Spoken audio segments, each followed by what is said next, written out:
Let's go. All right. That's it. I think I have a really fun, really open case. It's actually been passed around at this tournament, so I want to use it now so that no one else can find out about it. We want to talk about the genetic information non-discrimination. And so, you guys know what beautiful. So what it basically says is that given the advent of genetic testing, like successful genetic testing, we believe that no institution, the government, insurance industries, like just employers, what have you, should be allowed to test, or to compel genetic testing from an individual. Why is this important? It's important because we're going to set a caveat around it. This round is taking place at like some point in the future where the cost of getting like your gene sequence, and if someone look at your genes, like know what genes you have, what risks you're susceptible to, is going to be very low. Right now the cost is about $10,000, and like they're projecting by however many years it's going to be like $1,000, and then smaller and smaller. The very, very small cost is going to be able to tell you what sort of diseases you're susceptible to. Like the reason this is kind of brought up is because they found like a link to type A diabetes, like one particular gene just basically predicts that you're going to get it.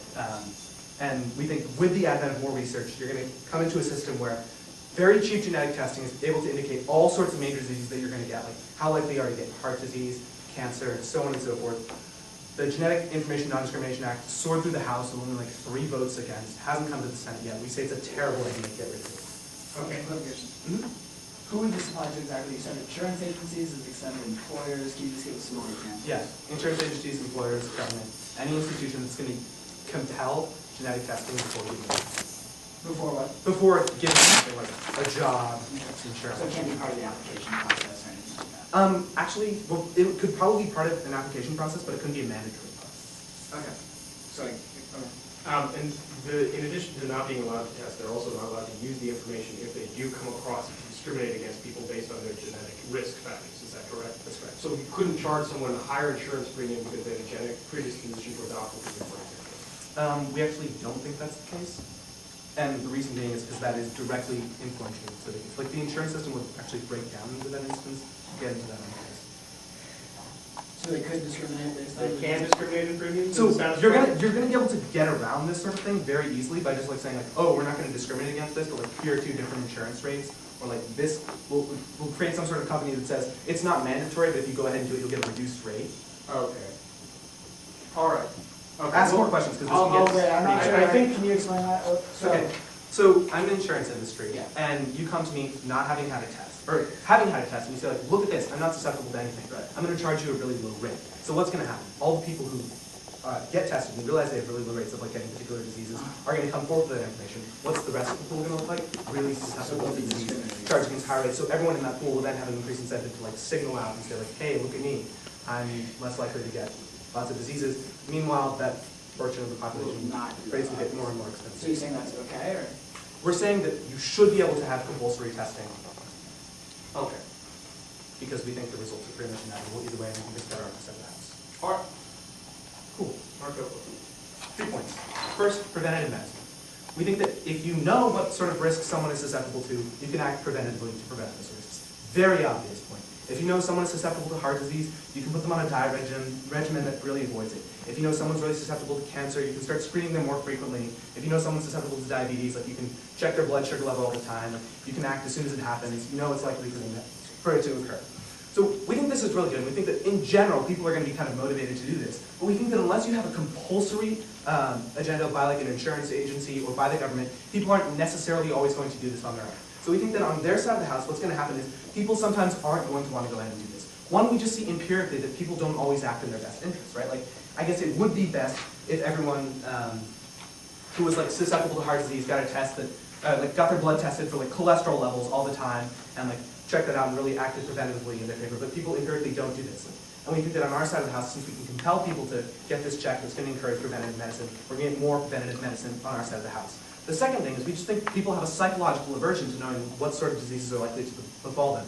We liken this to the idea of like knowing the very minute you're going to die. For example, if you know that you're going to get Hutchinson's disease, you know that around 40, I think basically your brain's going to start to deteriorate, your brain's going to collapse, and like it's a matter of months, and you'll just die. It's like a really terrible genetic defect. We can predict it with nearly 100% accuracy, and we think that people aren't going to want to learn these kind of things. We think that it's better to have that happen because you're going to act more preventatively in those circumstances.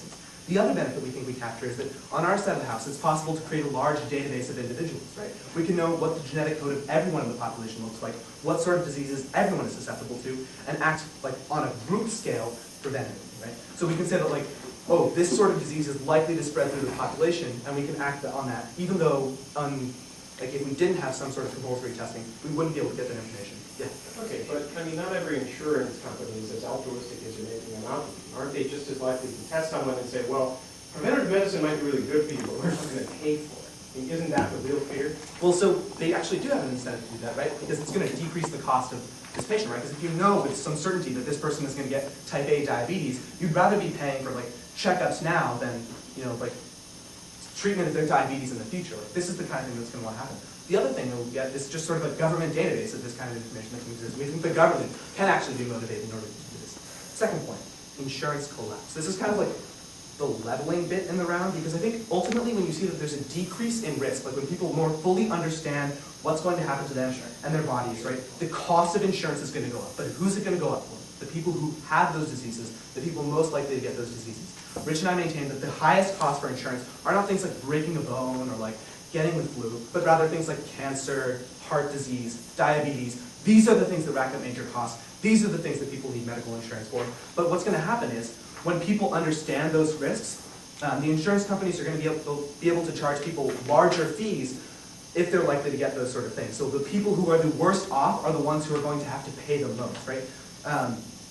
We think that this is going to happen on either side of the house. First off, if you don't have the Genetic Non-Discrimination Act on our side of the house, right, insurance companies are just going to ask and they're going to price discriminate like that. But on their side of the house, you're still going to get the same sort of thing, because even if insurance companies can't compel you to give that genetic information, there's going to be a benefit for signaling that you are risk-free, right? They can charge you lower rates for that. And this whole analysis that I explained, that like the rest of the population that doesn't bother to signal is going to be charged higher rates, and they're going to have a greater incentive to go forth and do that. But also, if you just argue that there's some sort of world where the insurance industry will never ever be able to figure out what sort of things you have, right, then individuals are going to be able to game the insurance system, right? You'll be able to get a test on your own and then like apply for particular types of insurance that you think are likely. For example, if you have Hutchinson's disease, you know you're going to die at age 40, then you might as well go out and take like a huge life insurance policy that's going to pay out really well for you and be like really advantageous to you. What's going to happen? The insurance industry is like going to fall apart basically because people are exploiting the risk. Yeah, but isn't the whole theory of insurance preventing from having to pay for something that is unexpected, right? So I might not be genetically predisposed to these other diseases, but I still would want to buy insurance for those diseases because it might happen. Well, what we think is going to happen is the cost of that insurance is going to be almost identical to you getting that treatment, right? Because they know with whatever certainty that you're going to end up getting that thing, right? So we don't think there's actually any risk to defray. If you have this particular gene, I don't know the number of it, you're going to get type A diabetes. There's nothing we can do for you. Like, we can act preventatively to like reduce the impact of that, but we're not going to like have it go away. Like, you'll want to get insurance, but the problem is that insurance is going to be much more expensive. All right. The third area I want to talk about is just why this is principally indifferent from any other type of information gathering we've already allowed these agencies to do. We really don't see why this is any different from just acquiring your family history or like your behavioral habits, like are you a smoker, right?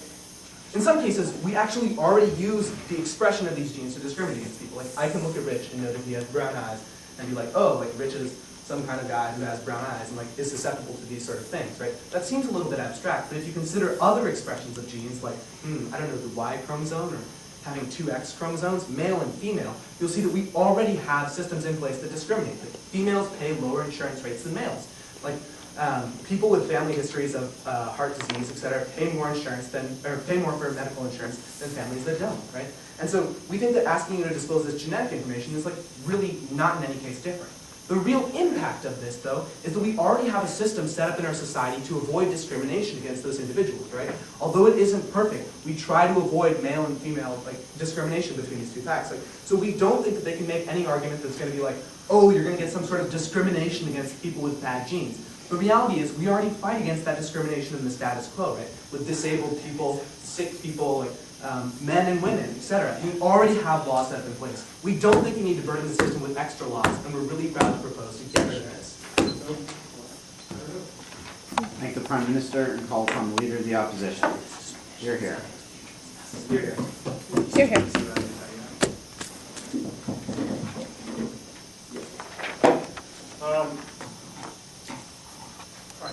Thank you, Mr. Speaker. I think that the case that the government is founded on a couple of very, very large assumptions about the way the insurance market works. And if you can dispel some of those myths that are embedded enthematically into a lot of their arguments, you'll see that a lot of the benefits they think they accrue don't necessarily materialize. So let's go through a couple of them. The first of all is that there is a vast difference between risk and a genetic guarantee. While the diabetes is a great example for their side of the case, it's sort of the exception that proves the rule. Even with things as like with high correlations with genetic risk, like say schizophrenia, in monozygotic twin tests, they're still only about 50-50. So like, even if someone had exactly your genes, it doesn't necessarily guarantee that they're going to develop the same medical conditions that you're going to develop. Right? This is true of not only schizophrenia, it's true of just about every single kind of healthcare issue you could possibly want to test. Well, why is that? Because behavior actually affects a lot more the way your body functions than genes. Take alcoholism. Now, I have a history of alcoholism in my family, but it's easily avoidable in terms of the insurance, in terms of from the perspective of the insurance company. As long as I regulate my behavior in a meaningful way and I don't, drink consistently like a 151 every single morning when I wake up and go to bed, right? The point is this, is that your genes actually change over the course of your lifetime. And just because you have a gene doesn't necessarily mean it's switched on, right? And a lot of times behavior is what induces certain genes to turn on or turn off. So I think that there is a huge principal difference here between the risk of acquiring a certain disease and the guarantee.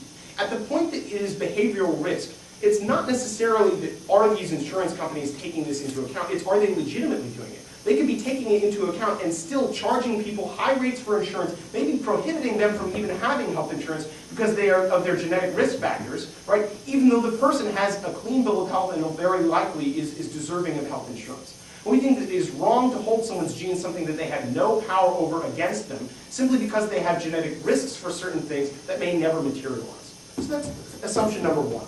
The second huge assumption that I think underlies a lot of their arguments is that insurance companies are altruistic, right? That they want to cover people and that they'll act to, prevent the development of later costs down the road. If they find out someone has a huge genetic predisposition towards a certain terrible disease, they'll rush into preventative medicine in order to save their skins.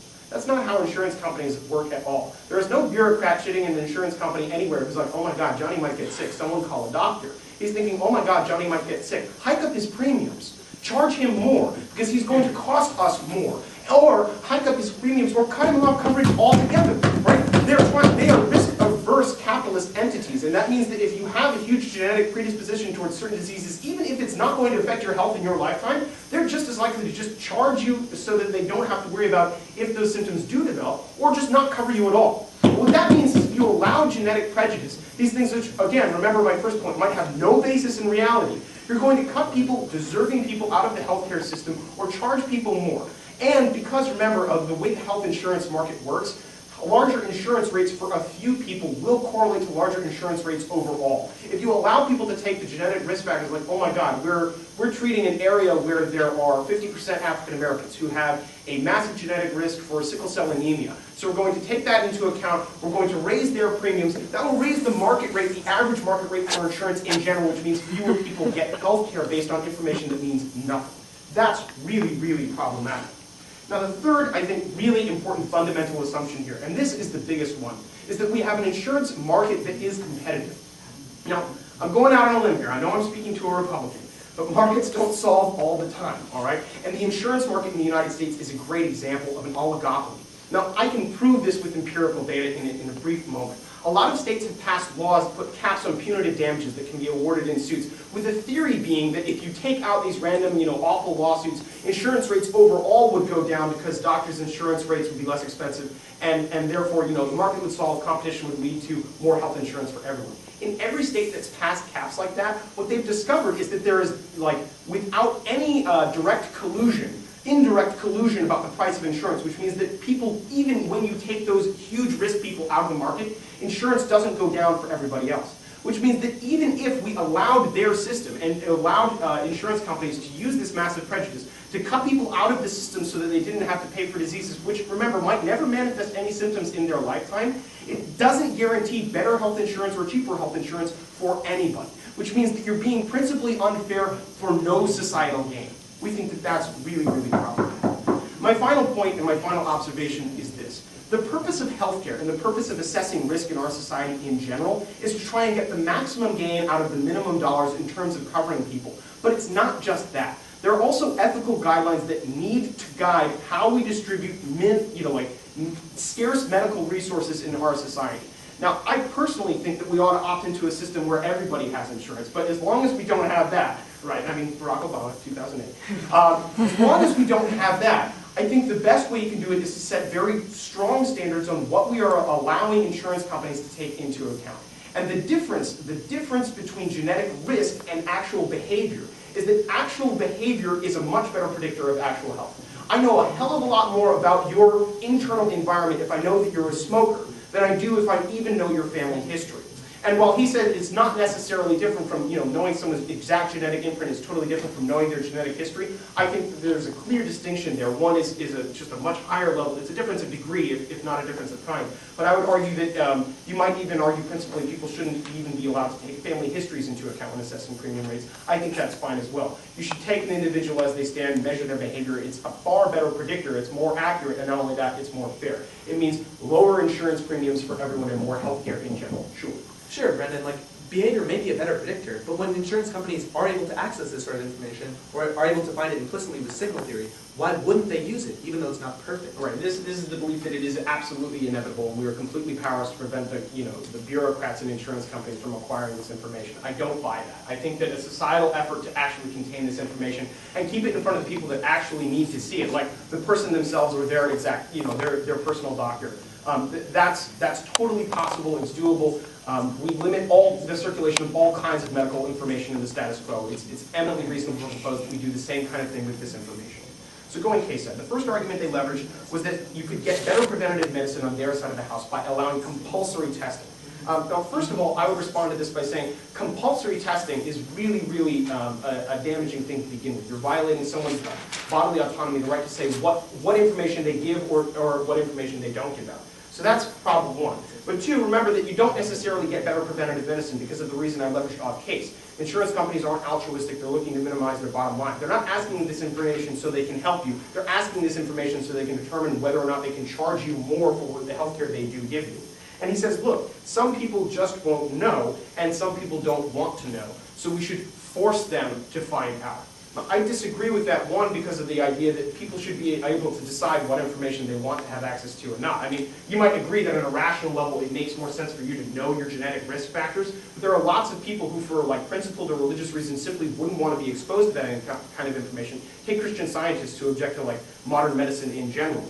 But not only that, just because some people won't get this information doesn't necessarily mean that enough people won't, that we won't be able to reap some kind of short-term benefits from it if we allow that kind of information to circulate amongst the people who appropriately have access to it, namely the patients themselves who should be aware of their risk factors if they want to know, and their doctors.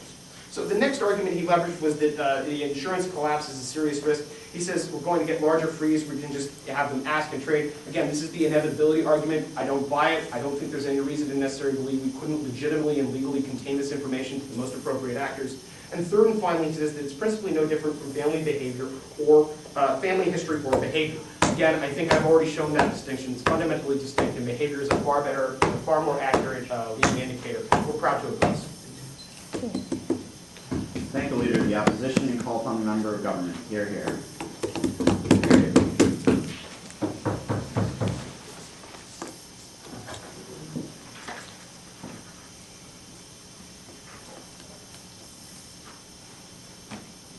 Thanks for calling me up to the floor, Mr. Speaker. Thanks to true friends on side up. Really appreciate the round. Enjoying the tournament a lot as well.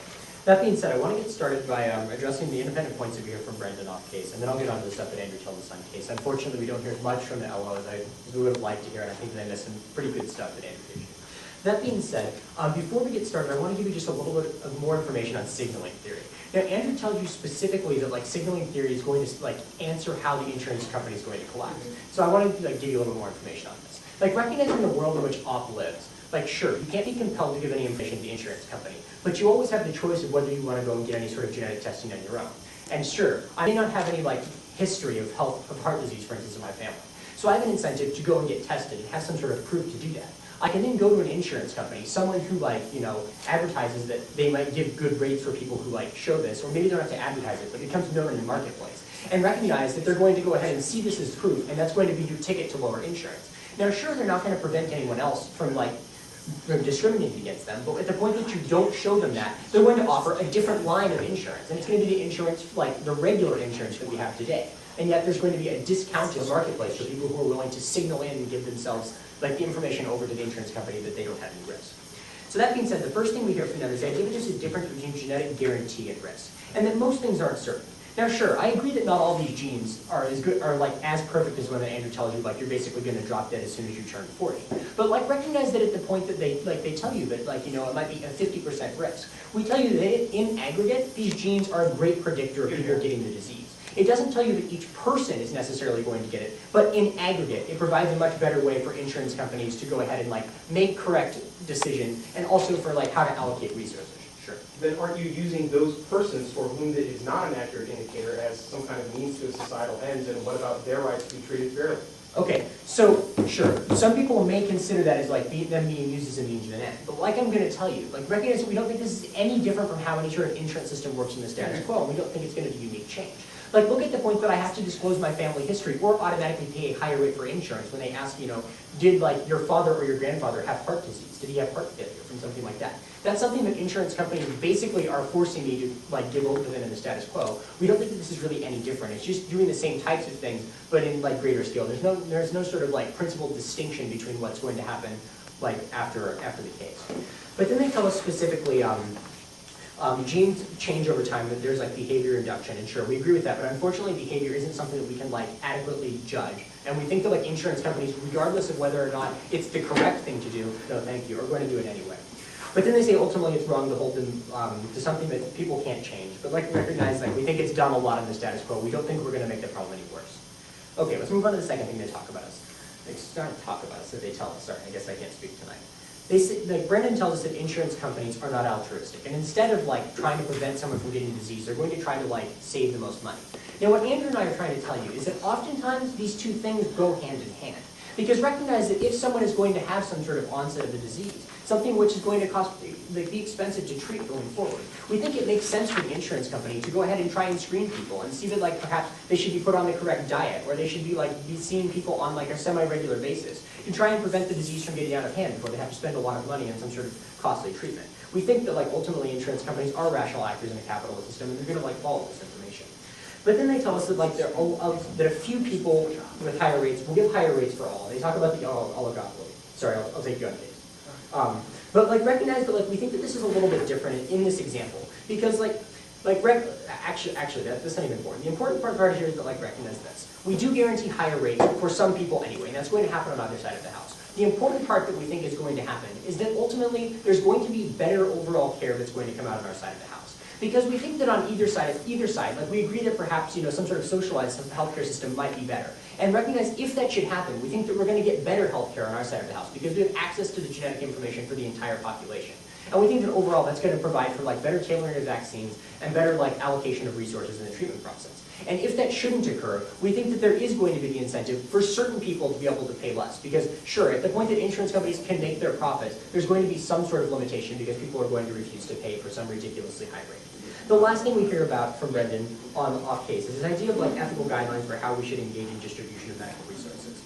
And they say that like there needs to be a distinction between behavior and risks. And like recognize that like genetics, as we've been telling you a lot, work really well in the aggregate. And we think that like the insurance companies, when they talk about pooling risk, that's what they're looking for. They're looking for the overall picture. And finally, like this behavior can't be distinguished. That being said, I wanted to devote the rest of the time to talking about the stuff on case because I think we just don't hear enough response here. The first thing Andrew talks about is preventative medicine, and like a lot of the good things that we can get. We can tailor resources, we can test for causes. Doctors will be able to treat people better because they'll know that they're likely to have a disease caused by X rather than Y because they can look at the genes and see that like based on probability, it's much more likely to be that way. But then we hear two arguments from Brendan here. We hear this idea of violating autonomy, but like recognize they don't respond to any of the stuff that Andrew explains to you during the third point. The fact that we compel this information from people in the status quo.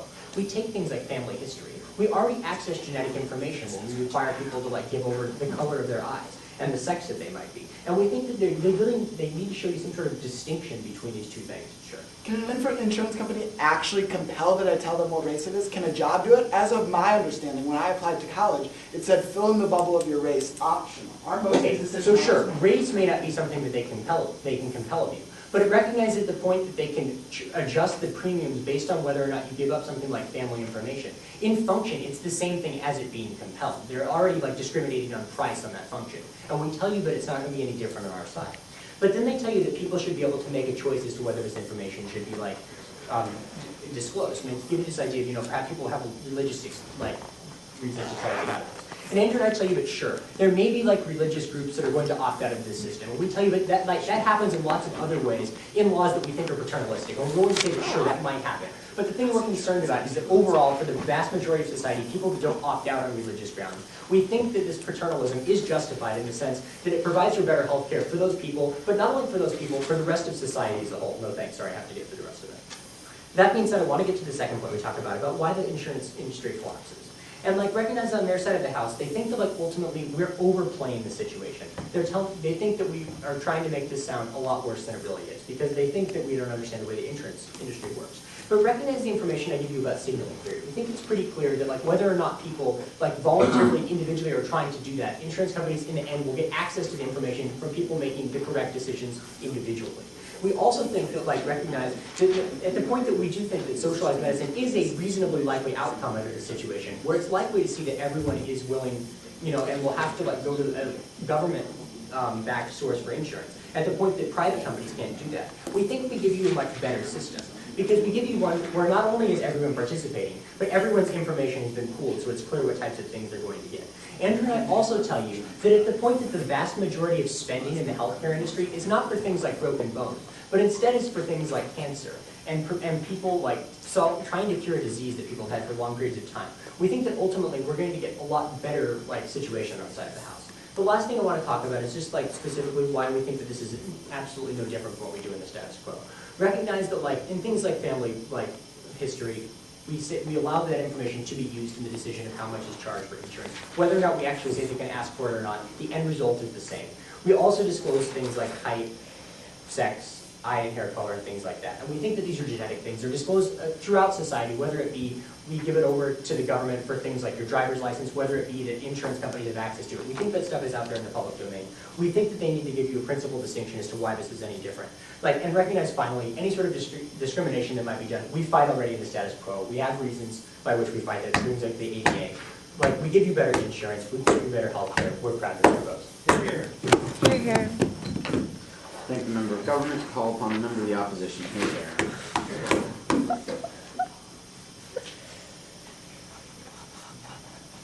Thank you very much. I'm going to start off by addressing his introduction, which had to do with signaling theory. On their side of the house, in the PM, they asserted that insurance companies will know this anyways, but we didn't really understand why. They didn't really fully explicate that. So my partner clearly asserted, no, they wouldn't. Why would they possibly know? In response to that, Richie stood up and said signaling theory. They can adjust the premiums based on who gives them information, so then they're going to know who doesn't give them information will clearly have bad genetics. We think this is clearly a form of discrimination and would be outlawed under your plan. At the point where I'm giving people benefits who give me their genetic information, I'm clearly discriminating against those who do not give me this genetic information. Therefore, signaling theory does not work. This would be illegal to adjust benefits based on the genetic codes of different people. Therefore, the insurance companies could not do that, and they could never gain this information that they would say they had on their side of the house. That's the argument. I'm responding to it now because it was not clearly explained in that PM, and my partner didn't get a chance to. So we don't think that the insurance companies will ever know this because it's clearly unethical and illegal under your plan to do so. Now moving into Brendan's points, which I think really still stand. The first thing he talked to you about was that there's not always a correlation between your genes and what happens in real life.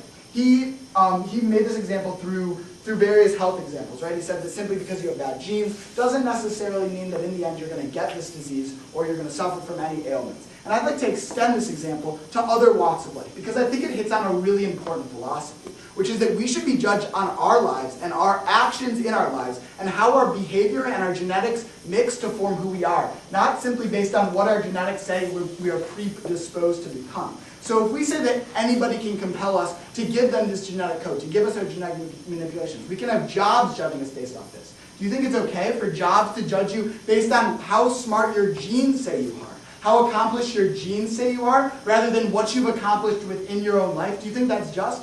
Do you think it's just for a college to admit you based on what your genes say rather than what you've actually done? We think there's a lot to be said for judging people based on their own life. Number one, it incentivizes people to do good. If I know I'm never going to get, I'll take you in a second if you want to stand. If I know I'm never going to get health insurance because I have bad genes, what's the incentive for me to take care of myself?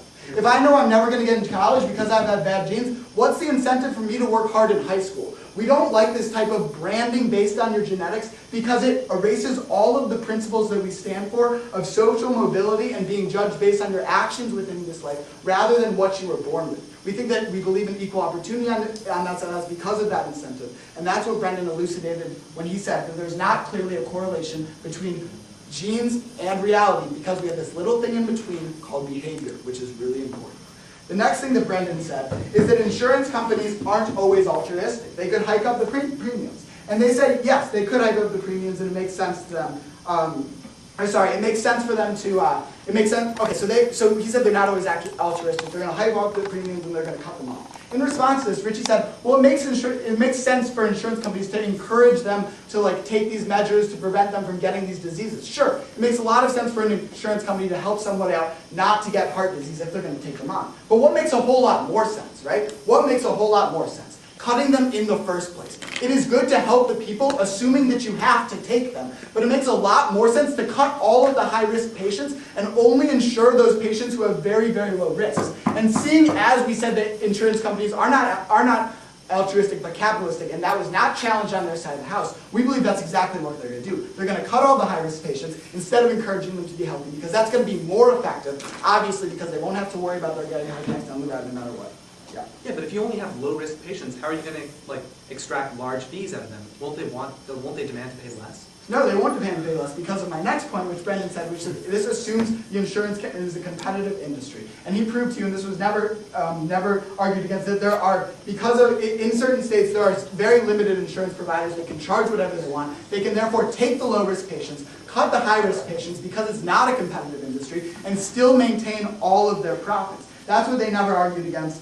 They said simply because it'll lower the risk pool that this hurts it, but I don't understand how that argument makes any sense. So we think that no, in response to your POI is Brendan's next point, which is that assumes a competitive insurance industry. All the insurance providers can simply hike it up. And even furthermore, even if they did have to lower their prices for high premium patients or for low risk patients, we think that so they'd lower their profits for low-risk patients, but they still wouldn't take on the higher-risk patients. That doesn't make any sense, because it's still going to be unprofitable to take on a high-risk patient, no matter what. Unless you're charging huge premiums, which is also extremely unethical to that high-risk patient. So either way, you lose. The next thing that Brendan talked about was the ethical guidelines, and that actual behavior, again, is a better prediction of your life than your genes. And we say that it's not ethical. On our side of the house, we say that it's not ethical for two reasons. First of all, it's not ethical to judge somebody and punish them, make them pay higher premiums, or make them not get insurance at all based on their genes rather than actuality. And second of all, because it's unethical to make them provide information, right? I hit on this in a POI. In most situations, we say that it's illegal to compulse them to provide information, right? Sure, insurance agencies can ask you about your family history, and I'm not sure of this, but I'm willing to bet that if you don't want to give them that family history, you don't have to give them that family history. At the point where they're compulsing you, they're saying you have to do this, then we don't think that should be ethical. We don't think that is ethical. And what they were going to say on that POI was that we can just charge them lower premiums for it, so that's basically discrimination. I'd argue that that's unethical on the status quo, right? That's discrimination, and it shouldn't be provided, and I'll get to more in that case study. So the next thing that they talk about, or when they go case study, they talk about is that you can prevent most things. First of all, and we have two responses to this, which Brendan hits on already, which is, first of all, you can prevent it by yourself, right? I can still go out and get the information and prevent myself from getting a heart attack, prevent myself from getting cancer. This does not mean that I should have to be compulsed to give that information to anybody who asks, to any job agency that I want to apply for. It doesn't mean I should have to give them that information. They only harped on the insurance agency and how they can help us. First of all, it would apply to a wide breadth of people besides the insurance agency that aren't necessarily trying to help you. Second of all, you can already help yourself, and you have no need for the insurance agency to play a role. The second argument under this, which I think is really interesting, is that people won't always do this, right? That people always don't know what is in their best interest. But I would feel that it's not always in your best interest to know exactly what your genetic predispositions are, right? What if you have a type of terminally ill cancer that cannot be treated? You guys set an example on your side of the house. A lot of people do not want to know this information, right? Because they think that their quality of life would improve if they didn't know this information. So the point where you can assume that it's a rational decision, that at any case, it can be a rational decision not to know this information, that we think that you have to leave it up to the person to make that decision, right? Because both sides can be rational. It can be really beneficial for me to know when I'm getting a heart attack, or it can be really beneficial for me to know nothing about this. Brendan cited a couple of great examples when he talked about this. Like, what if my entire moral code, which we accept in the United States, is Christianity, is not even really believing in any genetic predispositions but God? Then it's perfectly rational for me not to want to know this kind of stuff. And at the point where there's a rational decision, you have to leave it up to the person rather than going back to this compulsory thing. The next thing is that the insurance agency collapse and we'll be better off. We don't think most people will be better off because it doesn't ensure that lower risk patients are going to have to pay less, which is what Brendan said. And furthermore, another thing that we have under this is that less people, as I proved in the off case, are going to be covered by health insurance in general, right? Insurance agencies are going to cut them off the board. So what does this mean for healthcare on the board? This means that you have less people covered by health insurance. This means you have more people going to America's emergency rooms and seeking the absolute most expensive type of treatment that we offer because we cannot deny those patients in the emergency room. What does this mean, Mr. Speaker? This means that taxpayers suffer when they have to pay for that emergency room care that would be much better provided by an insurance agency, which would be much more likely to provide that insurance if they didn't have this genetic information. So that's how we win the insurance agency collapse argument. The last thing under this is that it's not fundamentally different. It might not be fundamentally different. That stuff isn't good either. Thank you very much. We're very, very strong. Thank the member of the opposition. Call from the leader of the opposition, reminding him of all the usual caveats. Here, here. Thank you, Mr. Speaker. I'm going to talk about three things in summing up today's debate case. The first thing that we're going to talk about is our principled objections to this kind of mandatory testing and the concordant discrimination that has been so wholeheartedly endorsed by the government. Our first one is that the paternalism, while Rich seems to think is justified, we find really, really offensive. We believe in the integrity of the individual and the autonomy of the individual, and they should be able to decide what information leaves their body about their body.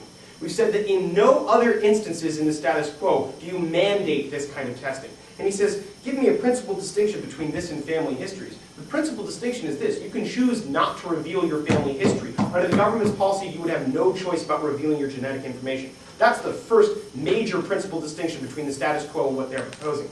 The second is the one that I alluded to in my LOC, which is that there's also a difference of degree. There's clearly a lot more information in your DNA than there is in your family history. Knowing whether or not Matt's grandfather had heart disease is totally different from knowing Matt's entire genome. I think that difference of degree is substantive enough to constitute a principal distinction between the kind of information they're talking about and the kind of information we allow to circulate in the status quo.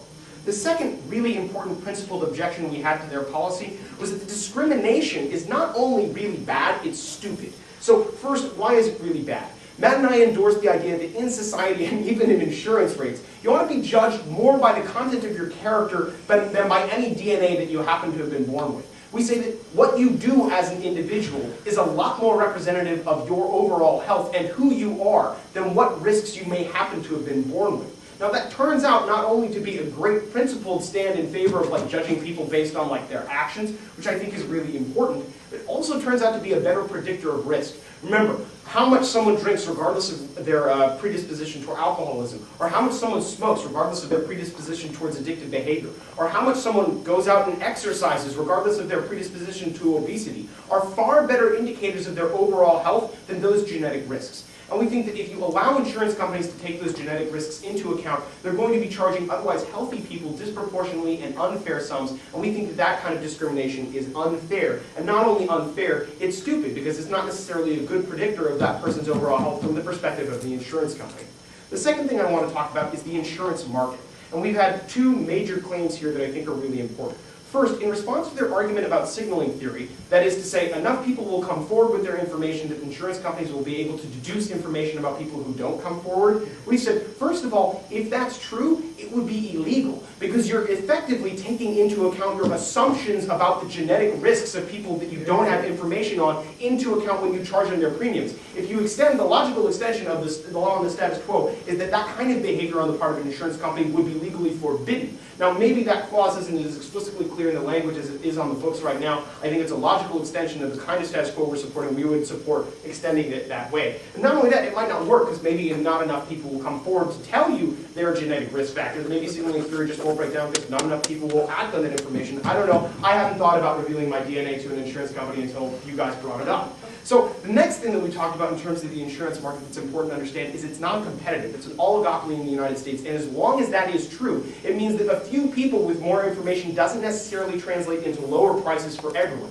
And remember, because insurance companies aren't altruistic, they're interested in their bottom line. In a lot of instances, yeah, the instinct is going to be to charge higher premiums or to cut people from care in general. This leads me to my final point, and I think it's the most important in the round: healthcare overall. Realize this, Mr. Speaker. If you were an insurance company with perfect information, you would only want to cover people you knew were never going to get sick, because it means you would pay the least out and you'd take the most in. If you have a perpetual underclass of people who, because of genetic risk, are incapable of acquiring healthcare because they simply can't afford it, that means they're going to get healthcare in America's in America's emergency medicine clinics, like places like the emergency room, like Matt talked about. That is more expensive than preventative medicine. It makes more sense to insure those people and save costs up front, because that's the way you spend the least amount of dollars on healthcare overall, and you lead to a net increase in healthcare for our society because you're spending less and getting more out. So even if they're right, and even if this is inevitable, and they propose the world they're going to live in, healthcare costs for everyone goes up. Fewer people are covered. We think that is very bad for practical folks. Thank the Leader of the Opposition and recall the Prime Minister. Go. Great. Thanks, everyone.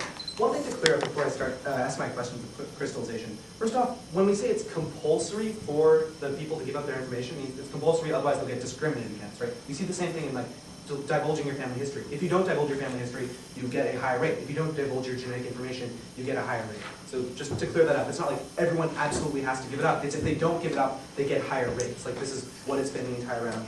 You guys kind of struggle. That's it. 3 questions. 1, when will insurance industries adjust rates? 2, is this a rights violation? And 3, who gets more preventative medicine? All right. So the first question I really want to ask is like, what's going to happen in the world where in 2 different worlds? So like, it's pretty easy to figure out what's going to happen when there's no Genetic Information Non-Discrimination Act. Insurance industries, like insurance companies, like will be free to price discriminate. Like rates for people who are likely to get disease will go up, and rates for people who are unlikely to get disease will go down. You'll have a price discriminated system.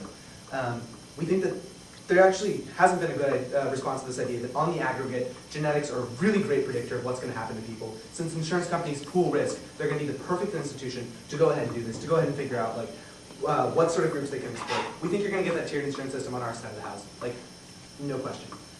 That sounds kind of bad, but the reason we don't mind that is because we think you get the exact same thing on their side of the house. So their only response to this is that it's illegal under the system, right? That there's no way you can possibly discriminate. But they've got 2 options, and I'm going to sort of outline those. And first is either the insurance industry has to collapse, or they're going to find ways around the system, which is what Rich and I have been maintaining our entire case. So first off, if insurance industries aren't going to be able to price discriminate against people who've revealed their genetic information, what's going to happen? I tell you this in PNC. People are going to game the system, right? You're going to adopt insurance policies that are perfectly tailored to your kind of risk, right? You're going to take out a life insurance policy right before you're about to die. You're going to get the kind of medical insurance that's going to cover you in like extreme amounts of cases, but you know it's going to happen to you. Like you know you're going to get cancer. Like this is a really bad thing, right? So what are the consequences of this? People are paying less for their insurance than they otherwise would have been. They tell you insurance industries like they can still do this and remain profitable, but this is like nonsense. If people are paying for less, paying less and getting more than what they should have, like getting the ideal insurance policy for less, insurance companies will have no choice but to sort of collapse if they're not allowed to change their prices, right? So when you don't have an area with insurance, you have to turn to like socialized medicine or personal investments to insurance. We get the win there because we have better preventative medicine systems. We have like a government database of like diseases. We have like compulsory information, and we can spend our healthcare dollars most effectively, taking words from their mouth, getting the maximum gain from the minimum dollars. Right? That's more effective, better healthcare nice for the house if they collapse. So what happens if they do raise rates, right? Like if they do raise rates, like people won't be buying insurance. Like who won't be buying insurance? The people who don't need insurance, right? The people who have really low genetic risks. So if people who have really low genetic risks are getting out of this higher insurance, what happens to the rest of that insurance bracket? Like the only available insurance, because it's like terrible oligopoly, right? It keeps going higher and higher because the people who can't, like, who shouldn't be in this insurance pool because it's not worth it to buy this expensive risk, just keep exiting and exiting. They keep having to hike the price higher and higher because the only group that still buys insurance are those people with the maximum risk. Again, you have the same system with the collapse of the insurance industry. Like, what's your only other option? And that is insurance industries are going to try to weasel around the system. Rich and I don't think this is entirely impossible, right? Like, insurance industries, we agree, like, they aren't these beneficial, like, hippie, tree-smiling, whatever, smug, happy people. They're going to try to get around the system. They don't care about ethical violations, right?